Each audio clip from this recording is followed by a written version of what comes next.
اس شخص کے لیے جو اپنے رب کے سامنے کھڑے ہونے سے ڈر گیا، اس کے لیے 2 جنتیں ہیں۔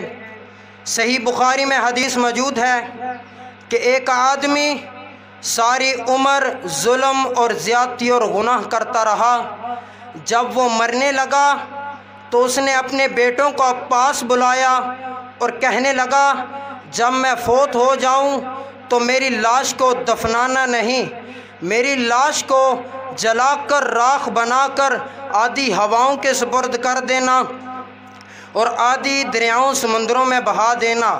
جب وہ آدمی فوت ہو گیا تو اس کے بیٹوں نے اس کی لاش کو جلا کر راکھ بنا کر آدھی ہواؤں کے سپرد کر دیا اور آدھی دریاؤں سمندروں میں بہا دیا۔ تو اللہ تعالیٰ نے دریاؤں سمندروں ہواؤں کو حکم دیا کہ راکھ کو اکٹھا کر لیا جائے۔ راکھ اکٹھی کر لی گئی، پھر اس میں روح پھونک دی گئی۔ روح پھونکنے کے بعد اللہ تعالیٰ نے اس آدمی سے پوچھا بتا تجھے کون سی چیز نے ایسا کرنے پر مجبور کر دیا تھا؟ تو وہ آدمی کہنے لگا اللہ تیرا ڈر اور خوف میرے دل میں پیدا ہو گیا تھا۔ تو اللہ تعالیٰ نے اسے جنت کی بشارت سنا دی۔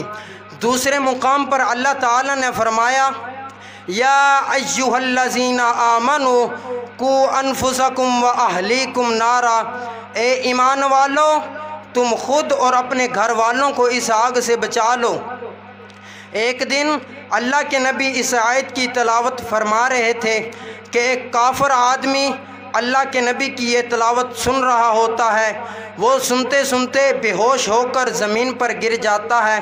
تو اللہ کے نبی اس آدمی کے سینے پر ہاتھ رکھ کر دیکھتے ہیں تو اس آدمی کا دل تھر تھر کانپ رہا ہوتا ہے۔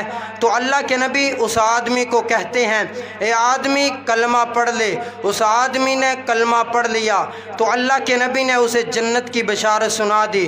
تو صحابہ کرام کہنے لگے اللہ کے نبی یہ جنت کی بشارت ہمارے لیے کیوں نہیں بلکہ اس آدمی کے لیے کیوں ہے؟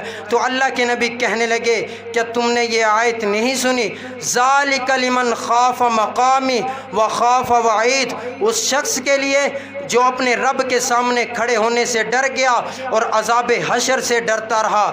بھائیوں اللہ تعالیٰ کی عبادت مخلص طریقے سے کرنی چاہیے۔ ہاں جس کے